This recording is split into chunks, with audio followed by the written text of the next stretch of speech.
Magandang araw guys, ngayon ay tuturo ko sa inyo o isi-share ko sa inyo kung paano ba gumagana itong ating mga brakes yun, guys. So, yan, makikita nyo sa video guys, may iba't iba tayong mga brakes yun para sa Mio, sa TMX, sa Supremo, at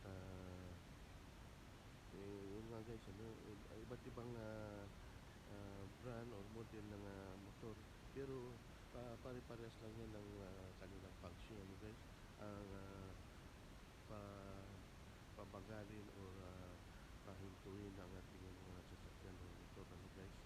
So guys, paano nga ba ito gumagana, guys? So dalawang klase guys, yung ating friction or dalawang paraan para siya gumana, guys. Yung isa yung sa hydraulic, guys. Meron itong master cylinder, guys. Tapos para gumana, guys, ay pag-apak mo ng ating brake pedal ay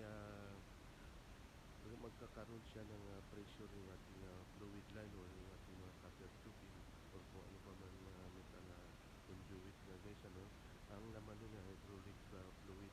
So pag-apak ng pedal, guys, ay magkakaroon siya ng pressure para paganahin niya yung ating piston doon sa ating master cylinder, guys. So yung master cylinder may piston yun ang doon sa may gulong ay yun ang magpupus ng ating brake shoe para bumupas siya at magkakaroon siya ng frictional power para mapatigil o mapahina yung takbo ng ating mga sasakyan, guys. So kasi mayroong lining yan, guys, yung ating mga brake shoe.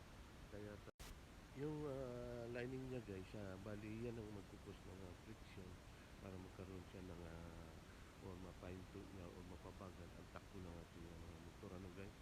So yan ang una, yung kung ginagamitan siya ng hydraulic fluid para mapagana ang ating mga brake shoe, Ang second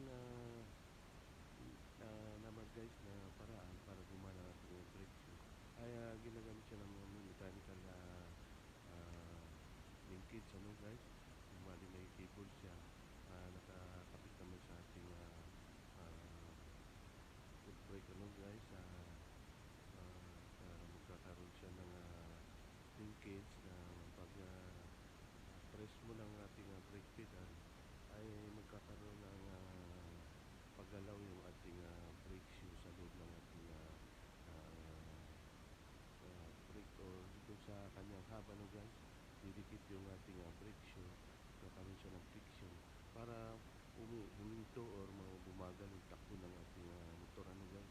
So yan ang dalawang paraan, guys, para gumana yung ating brake shoe at mapatigil niya o mapabagal yung pagtakbo ng ating sasakyan, guys, So guys, sana may napulot kayo na idea or naputulan dito sa ating na vlog about sa paano nga ba gumagana ang ating brake shoe at alin ba ang mas effective yung brake na ginagamitan ng brake shoe or yung disc brake na ginagamitan naman ng brake pad.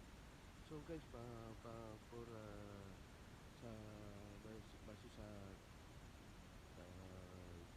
experience talaga, guys, mas effective yung disc brake, guys, kasi yung talaga ikot na talaga, tigil kagad yung ating gulong, guys, pag press mo sila yung tsaka sa maintenance mas madali i-maintain din yung ating mga disc brake kumpara sa mga brake shoe klaseng, guys.